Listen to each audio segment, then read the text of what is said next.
চন্দ্রগ্রহণ এবং সূর্যগ্রহণ পালনে বিশেষ নিয়ম আছে। যদি সূর্যগ্রহণ হয়, সূর্যগ্রহণের দিন যে সময় সূর্যগ্রহণ শুরু হবে তাহার থেকে পূর্বের 12 ঘন্টা পূর্বে, সূর্যগ্রহণ শুরু থেকে তাহার 12 ঘন্টা পূর্বে সকল প্রকার আহার, ভগবানের সেবা, সকল কিছু বন্ধ রেখে কৃষ্ণ নাম গুণাগুণে সর্বদা ব্যতিব্যস্ত থাকতে হবে। এটা শাস্ত্রীয় সিদ্ধান্ত। বৃহৎ নারদীয় পুরাণে এই সিদ্ধান্ত দেওয়া আছে। আপনারা কি বুঝতে পারছেন?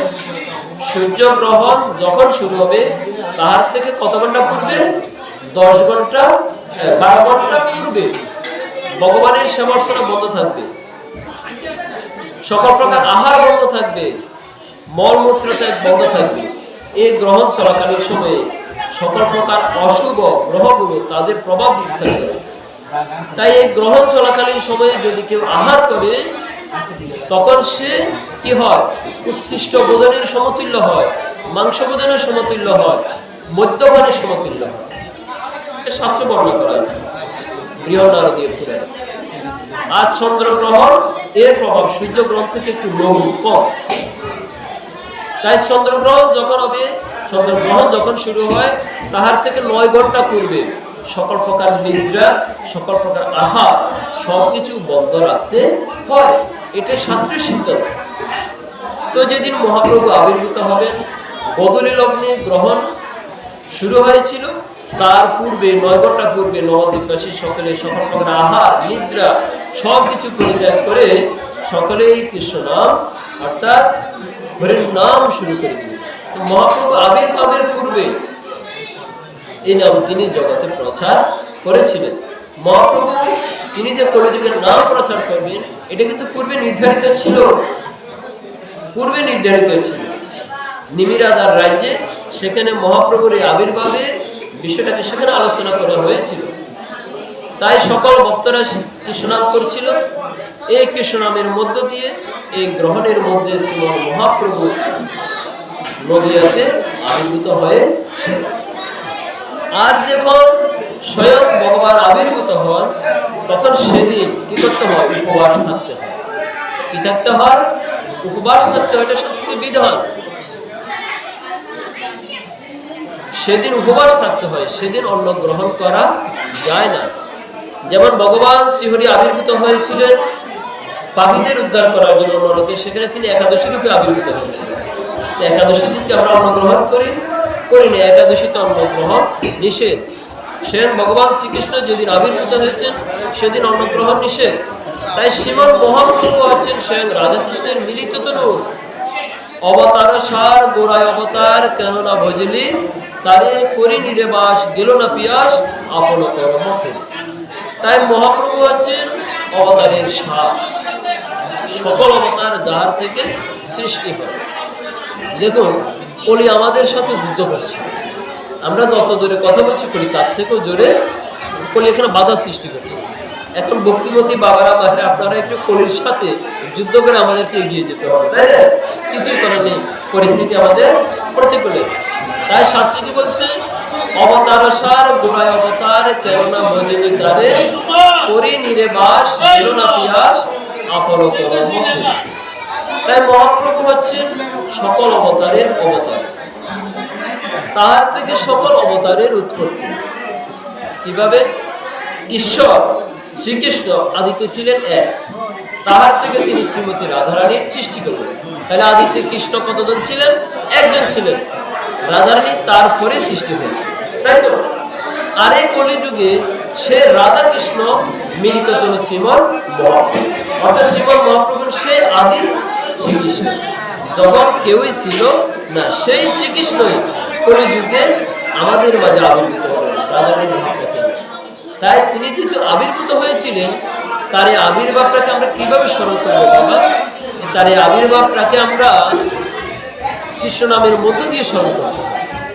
তাহলে আপনাদের আজকে যে আয়োজন, আগামীকাল কি অন্ন বিতরণ হবে? আগামীকাল কি অন্ন বিতরণ হবে না? কালকে দেখুন সূর্যগ্রহণ শুরু হবে কয়টা? 3:50। তো আপনারা দেখুন 3:50 যদি সূর্যগ্রহণ হয় প্রায় 4টা থেকে আপনারা 9 ঘন্টা আগে চলে আসেন, প্রায় 6টা।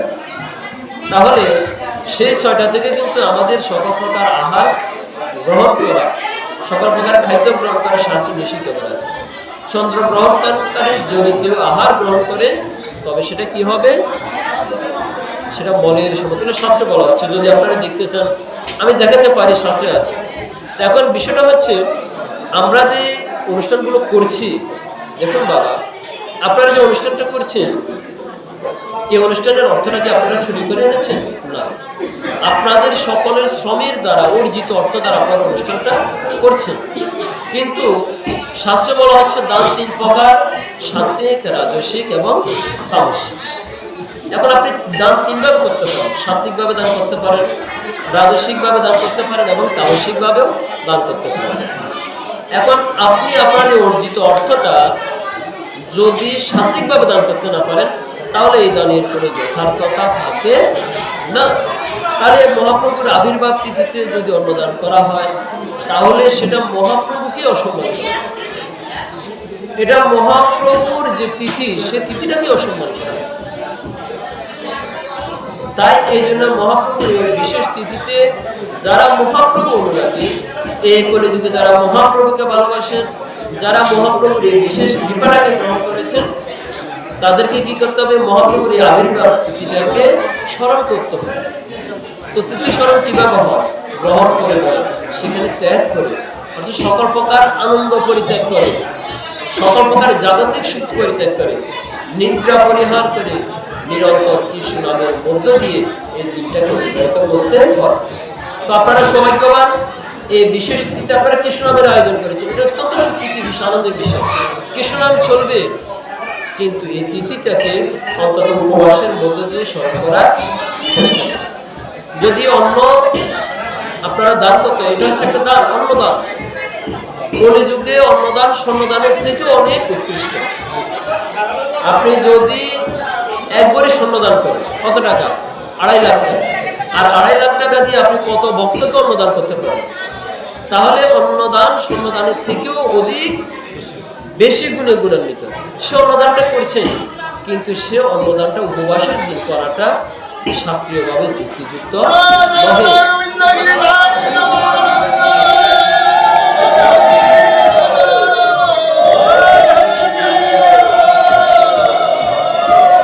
তাই এই কলিযুগে আমরা ধর্মের চাইতে অধর্ম বেশি করি, ধর্মপথে ব্যয় চাইতে অধর্ম পথে ব্যয় করি বেশি। কেন বাবা?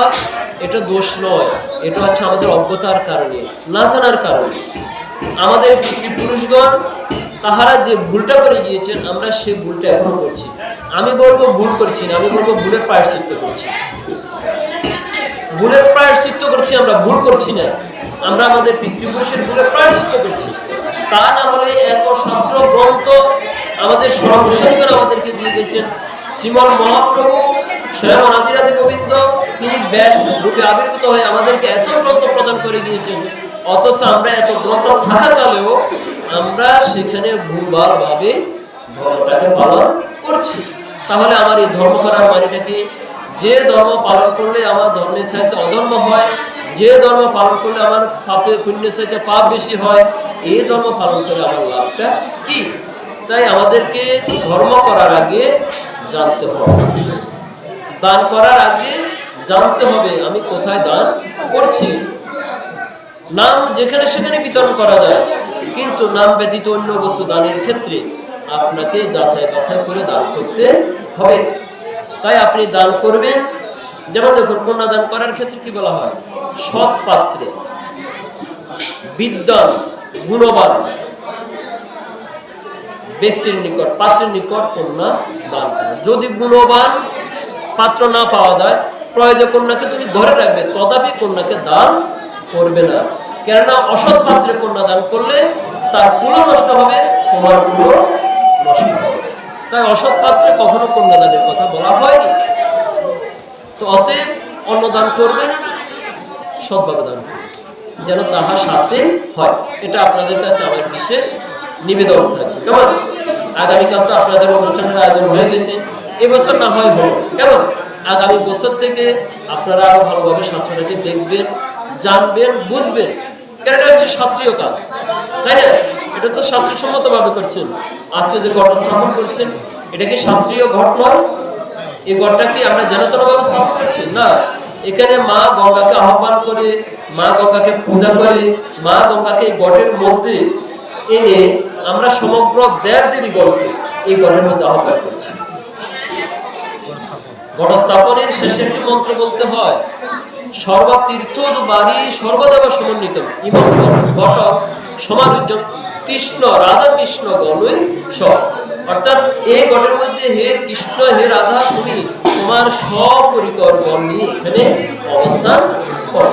তাহলে এই ঘটের মধ্যে যেহেতু আমি সবাইকে আহ্বান করছি, তাহলে এটা তো একটা শাস্ত্রীয় বিধান। এই ঘট স্থাপনের মন্ত্রগুলো তো আমাদের ব্যাগে আছে।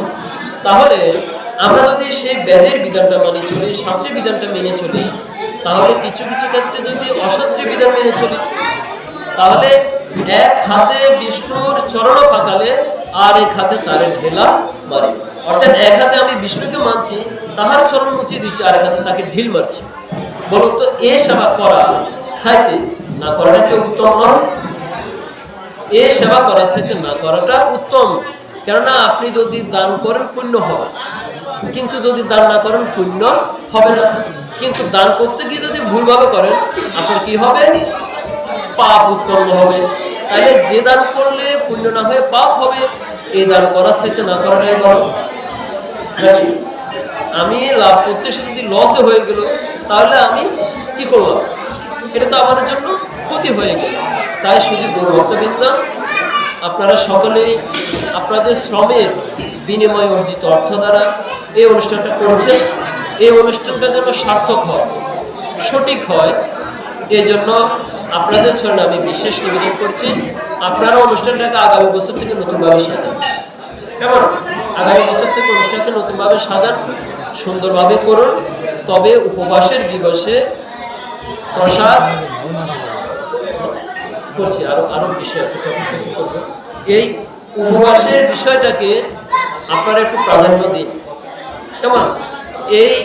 এই গ্রহণ চলাকালীন সময়ে গ্রহণ করা পাপের বিষয়, যেন গ্রহণ চলাকালীন সময় কেউ গ্রহণ না করে, এবং এই ভগবানের আবির্ভাব তিথিটাকে সবাই যেন পালন করে, উপবাস পালন করে, এটার প্রতি একটু গুরুত্ব দিন। শুনুন, ধর্ম পালন করতে গেলে সেক্ষেত্রে নিয়ম বেশি পালন করতে হবে।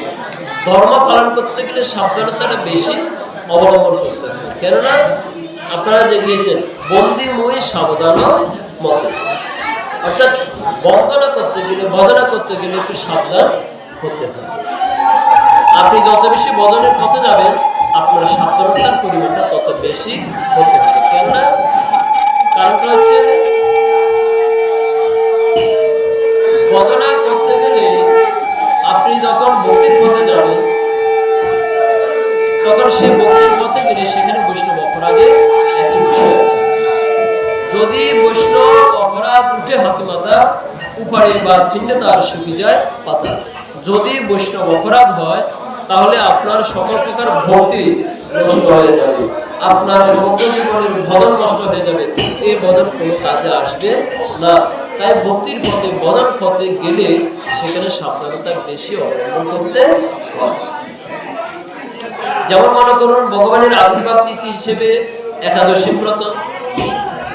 একাদশী ব্রত অন্যান্য সকল ব্রতের থেকে অনেক বেশি আলাদা। কেন? একাদশী ব্রত পালন করা একটি বাধ্যতামূলক ব্রত। একাদশী হলো একটি বাধ্যতামূলক ব্রত, এটি সবাইকে পালন করতে হবে। 8 বছর বয়স থেকে 80 বছর বয়স পর্যন্ত সকলের জন্য এই ব্রতটা বাধ্যতামূলক, এটা সকলকেই করতে হবে। কিন্তু দেখা যায় একাদশী দিনে আমাদের মায়েরা বাড়িতে যদি একজন ভিক্ষুক আসে, আপনারা কি চাউল ভিক্ষা দেন? মায়েরা বলুন তো, আপনারা কি চাউল ভিক্ষা দেন? দেয় না। কেন দেয় না? আজকে আমি উপবাস হয়েছি, আজকের এই উপবাসের দিনে আমি অন্ন দান করব। কেননা সে অন্নের মধ্যে সহস্র সহস্র পাপরাশি বিদ্যমান থাকে। কোন সময়ে? এটা তিথির কারণে। তাই তিথি অত্যন্ত গুরুত্বপূর্ণ একটা বিষয়। একাদশী তিথির মধ্যে সকল প্রকার পাপ এই অন্নের মধ্যে আশ্রয় গ্রহণ করে থাকে। এই তিথিটা পার হয়ে গেলে সে অন্যের মধ্যে আর কোনো পাপ থাকিবে না। কেন? কেননা সেই পাপ পুরুষ ভগবানের কাছে প্রার্থনা করেছিলেন যে একাদশীর প্রভাব পৃথিবীতে চারদিকে এত বেশি প্রভাবিত করছে যে আমি একাদশীর প্রভাবে কোথাও অবস্থান করতে পারছি না। তখন ভগবান শ্রীকৃষ্ণ বললেন যে দেখো, একাদশীর দিন কেউ অন্ন গ্রহণ করে না, অতএব একাদশীর দিন তুমি অন্নের মধ্যে গিয়ে আশ্রয় গ্রহণ করো। তাই একাদশী তিথিতে কেউ যদি অন্ন গ্রহণ করে তাহলে কি হবে? তার প্রতি গ্রাসে গ্রাসে পাপ গ্রহণ হবে। তাই একাদশীতে অন্ন গ্রহণ করা মোটেই শাস্ত্রসম্মত নয়। তাই একাদশী ব্রত কে পালন করবে? যারা সন্ন্যাসী, তাদের জন্য বাধ্যতামূলক। বলে আমি তো গৃহত্যাগ করেছি, না, গৃহত্যাগী হলেও সন্ন্যাসীর ক্ষেত্রেও একাদশী ব্রত বাধ্যতামূলক। ব্রাহ্মণ, ক্ষত্রিয়, বৈশ্য, শূদ্র সকলের জন্য বাধ্যতামূলক। এই একাদশী ব্রত শুধুমাত্র পশু পাখি জীবের জন্য নহে, মানুষের জন্য বাধ্যতামূলক। একাদশী ব্রত কার জন্য? শুধুমাত্র মানবের জন্য, এটা কোনো পশু পাখির জন্য নহে। তাই অতএব একাদশী দিনে ভগবানের এই আবির্ভাব দিনে এই ব্রতটাকেও আমাদেরকে প্রাধান্য দিতে হবে, স্মরণ করতে হবে। তাই একাদশী ব্রত, ভগবান শ্রীকৃষ্ণের জন্মাষ্টমী ব্রত, মহাপ্রভুর আবির্ভাব তিথি, নিত্যানন্দ প্রভুর আবির্ভাব তিথি, অদ্বৈত ঠাকুরের আবির্ভাব তিথি, এই ব্রতগুলো আমাদেরকে পালন করতে হবে। তো জনিতাই সুদীগর ভক্তবৃন্দ, দেখুন, এক মিনিট, বাইরে যাবেন? তো আমরা শ্রীপাঠ বেশি দূর আর রাখবো না। এখানে মূলত আপনারা সকলে মহান ভাগবত